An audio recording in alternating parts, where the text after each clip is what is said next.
Liverpool menunjukkan minat serius untuk merekrut Bryan Mbeumo dari Brentford.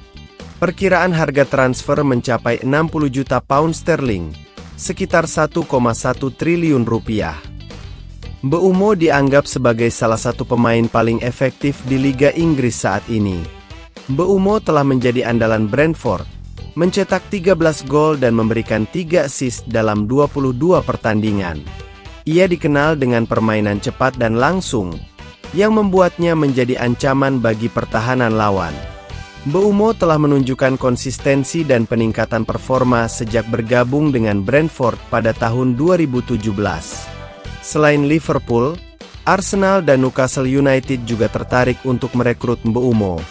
Brentford diperkirakan akan meminta harga yang tinggi, terutama jika ada persaingan ketat dari klub-klub lain. Meskipun Liverpool optimis, mereka harus bersaing dengan klub-klub besar lainnya untuk mendapatkan tanda tangan Mbeumo. Anthony Santos dilaporkan akan segera bergabung dengan Real Betis dengan status pinjaman hingga akhir musim. Negosiasi antara kedua klub hampir mencapai kesepakatan, dan pengumuman resmi diharapkan segera dilakukan. Dia kini sedang dalam proses peminjaman ke Real Betis. Kesepakatan ini meliputi pinjaman hingga akhir musim tanpa opsi pembelian secara permanen. Jurnalis transfer Fabrizio Romano mengonfirmasi bahwa negosiasi antara Manchester United dan Real Betis telah mendekati kata sepakat. Hanya beberapa detail terakhir yang perlu diselesaikan sebelum pengumuman resmi. Tentunya, kepindahan ini diharapkan memberikan Anthony lebih banyak waktu bermain, yang dapat membantu mengembalikan performa terbaiknya.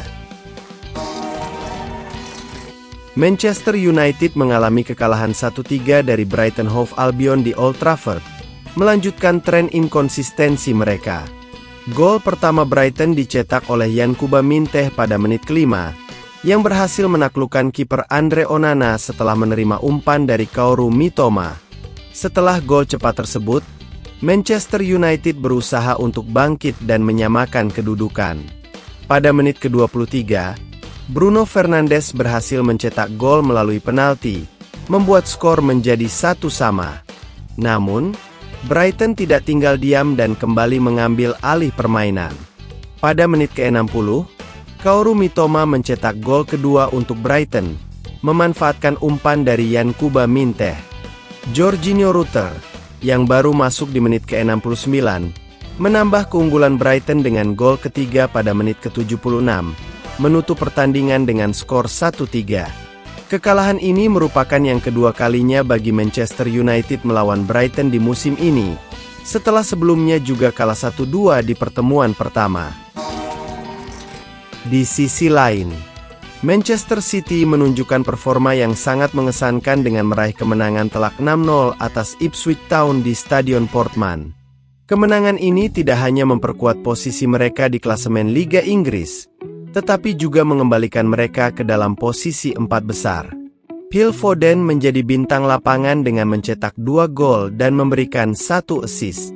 Selain Foden, 4 pemain lainnya juga mencetak gol, yaitu Mateo Kovacic, Jeremy Doku, Erling Haaland, dan James McAtee yang masuk sebagai pemain pengganti. Di sisi lain, Ipswich Town berjuang keras namun hanya mampu menciptakan 8 percobaan, dengan 1 peluang bersih yang tidak membuahkan hasil. Dengan hasil ini, Ipswich tetap terjebak di zona degradasi, berada di posisi 18 dengan total 16 poin. Sementara itu, Manchester City kini meroket ke peringkat 4 dengan 38 poin, memperkuat harapan mereka untuk bersaing di papan atas klasemen. Real Madrid berhasil meraih kemenangan meyakinkan 4-1 atas Las Palmas di Santiago Bernabeu. Las Palmas sempat unggul lebih dulu melalui gol cepat Fabio Silva, namun 2 gol Kylian Mbappe dan 2 gol dari Rodrigo dan Brahim Diaz membuat Madrid mampu comeback. Madrid tertinggal cepat setelah Fabio Silva mencetak gol hanya 25 detik setelah kick-off. Mbappe menyamakan kedudukan melalui penalti di menit ke-18 setelah Rodrigo dilanggar. Gol kedua Madrid datang dari Brahim Diaz di menit ke-33, diikuti oleh gol kedua Mbappe 3 menit kemudian. Madrid terus menekan di babak kedua dan berhasil menambah gol melalui Rodrigo. Meskipun memiliki beberapa gol yang dianulir, Madrid menunjukkan performa yang dominan. Mbappe menjadi bintang lapangan dengan mencetak 2 gol dan memberikan kontribusi besar dalam serangan. Kini dia telah mencetak 12 gol di La Liga, menjadikannya sebagai pencetak gol terbanyak kedua di Liga.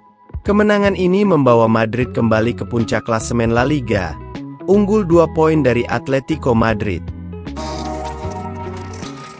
Dele Alli, mantan gelandang Liga Inggris, telah resmi bergabung dengan klub Italia Como dengan kontrak yang berlaku hingga 2026, disertai opsi perpanjangan selama 1 tahun. Klub Serie A tersebut berkomitmen untuk membantu pemulihan Ali dari cedera jangka panjang yang dideritanya sejak Desember lalu. Dalam pernyataan resmi, Como mengakui bakat luar biasa Ali, namun menekankan pentingnya menciptakan lingkungan yang mendukung agar ia dapat secara bertahap beradaptasi dan kembali berkontribusi dalam tim. Ini menjadi langkah penting bagi Ali dalam upayanya untuk kembali ke performa terbaiknya setelah mengalami masa sulit dalam karirnya.